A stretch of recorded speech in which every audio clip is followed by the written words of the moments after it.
Hello, guys. Good morning, good afternoon, good evening, depending on the location of where you watch this video. My name is Streamer Apostle Alfred Odion Oyunusa, the Mobile Street Commissioner, the man with the talk am, the show am, the do am as they be. Yes, my people, I would like make una take time to watch this little documentary about the great work when Bishop Obaseki don do across all sectors. Una go see how the secretarial building be before and where it is now. A lot of reform, how industries take come into Edo because of the ease of doing business.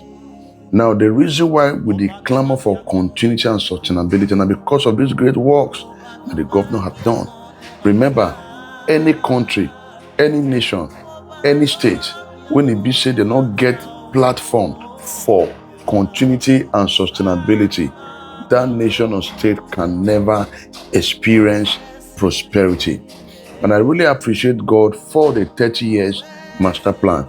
I just hope that the master plan will be sustained. So guys, please take time, watch this video, share and put for all platforms. Yet the governor remain one of the best governors that have ever ruled the state. I no go fit stop to dey talk about His Excellency, Governor Godwin Obaseki. I no go fit. You know why? Obaseki na man who actually get a heart to work for the people, for everybody. He's a man that truly have the interest of the people at heart. So my people, I beg, carry chair, sit down, watch this video. As you dey watch am, make sure say you share am, put am for all platforms so that our people fit see the work that the governor have done. Because if you don't know where you from the come, you no go fit appreciate where you dey now and where you dey go tomorrow. The governor have done great job. I really dey happy. Each time I dey watch this documentary, sorry, I become more emotional. Yes, I don't know, I'm becoming too emotional because His Excellency did a great job. God bless you, sir. God bless you, sir. So guys, please watch this video and share this video. God bless you. The ancient city is calling. Oh, arise, sons and daughters of the land. The king of the city is marching. Stand up high to the pride of the land. The founding fathers have labor, and our time to serve is now. The glory of the new Edo nation will forever be our pride. Beautiful Edo, glorious. Derelict, decrepit, demeaning. These are perfect words to describe the work environment that the Edo State Governor, Mr. Godwin Obaseki, met when he assumed office in 2016. This complex, it was designed and most of it constructed almost 40 years ago. So the decay started quite a while ago. So what we need to do is go back to the drawing boards very quickly, begin a process of instant rehabilitation of some of the offices. We need a total overhaul, not only of cleaning, the entire process.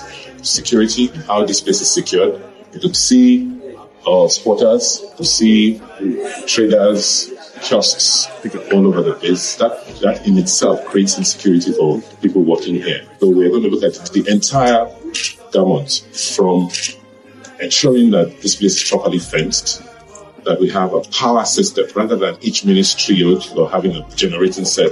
We need to create an efficient system that powers the secretariat, the entire complex, ensure that they have water, ensure that the place is properly cleaned, and ensure that you have control in terms of access of who comes here, and that government documents and government property that's kept here is being safe. In the years that followed, he envisioned and pursued a radical transformation program that has today bequeathed Edo with the most advanced public service in Nigeria.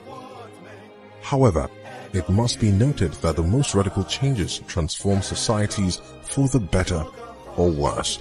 So when a leader comes into power with a vision to cause seismic change in a system, it is bound to be met with some resistance. The resoluteness, clarity of purpose, and willpower to push through reforms is often what sets a leader apart from his contemporaries. In 2016, when Governor Godwin Obaseki came into office, he was met with this dilemma. Aside from other systemic faults, one sore point that stood in the way of change for the then new governor was the defective engine of government. You and I know that no system runs without people. It's people that drive the system. And the bureaucracy is the basis on which governance rests. Without a strong bureaucracy anywhere in the world, nothing happens. But we have a long way to go because we have to reenact the service, understand, re-establish the fundamental principles on which the bureaucracy runs. Which first, accountability, making sure you have proper records, you have proper processes and procedures with the way the service works. Not only was the work environment chaotic, workers were ill-motivated, poorly remunerated, unproductive, insecure, and lacked basic work tools for optimal service delivery. For a governor that had lofty visions of transforming the work culture and attracting local and foreign investment, this was a stumbling block. The old system was hectic and an eyesore. Civil and public servants were exposed to the elements and worked in hideous spaces.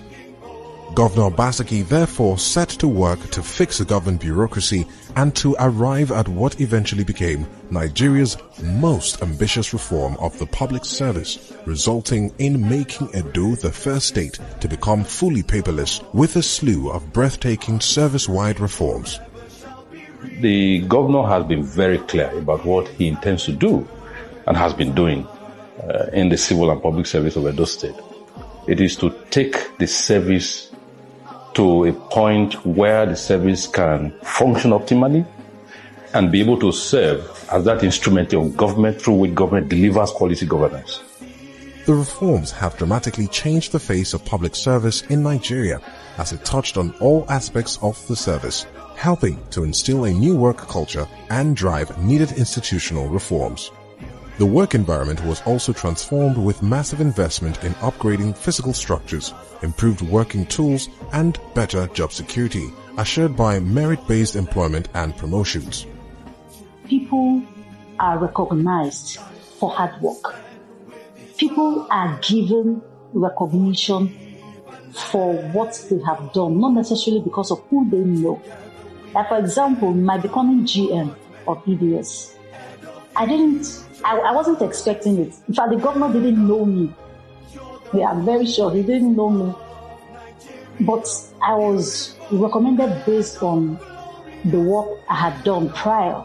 I had served in some committees. I had done some work, some administrative work. And so I was sent here to practicalize what I had learned and what they had seen me do prior to that time. And they felt I was capable of, managing this place, not because of anybody I knew, not because the government knew, because he didn't know me. I'm a very good case, and that meritocracy has been, put above who you know. The results from these reforms are not far-fetched, as the state is arguably the best and most sought-after subnational for workers in the country. The workers attest to these reforms and its impact in their daily lives, and also in their career trajectory. What we used to have before now is just going through a process, and at the end of the process, you retire.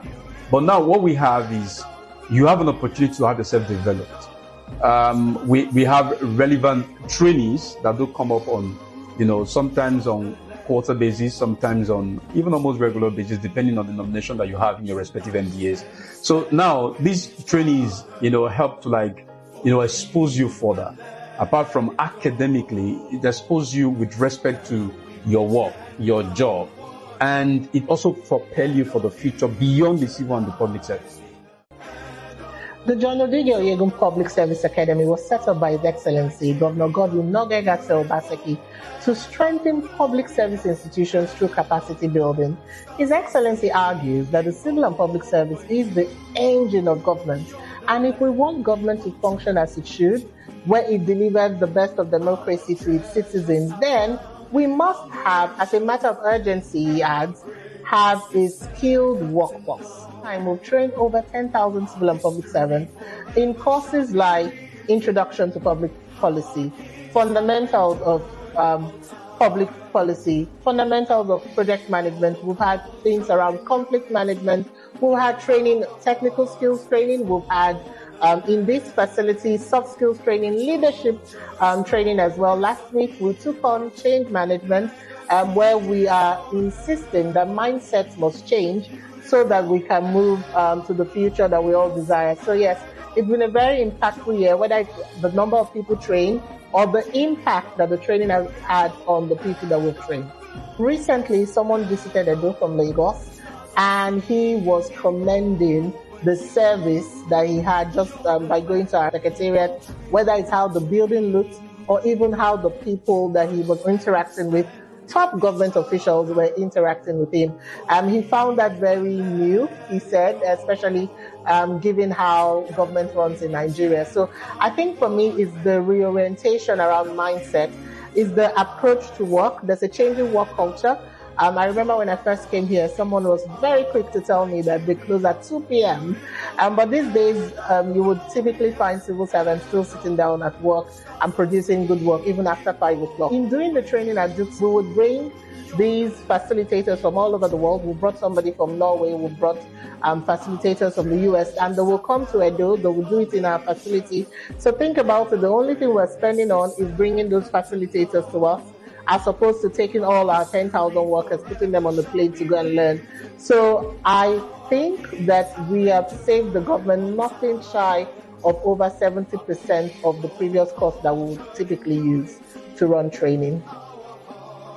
The governor at the commissioning of the Labour House in Benin City in April 2024 announced a 70,000 minimum wage for workers in Edo State, an increase of about 75%. For us in Edo State, we have decided that we will move minimum wage effective May 1 to 70,000 naira.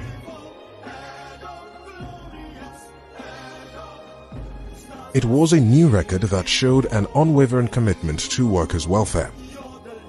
At the onset, Governor Obaseki knew what he wanted, and he went about it in a clinical fashion. Today, Edo is not only the envy of other states, it has emerged as a pace-setter, showing the way in how best to cause positive change in government while carrying the people along. The verdict is out on the quality of service in the state, as evidenced by improved productivity and the ever-increasing jostle for space in the state by investors, who are assured of speedy processes and optimal service. While radical changes have been recorded in all other sectors, one of the things Governor Obaseki would surely be remembered for is his unwavering drive to transform the engine of government, to make Edo a first-world economy with resounding success.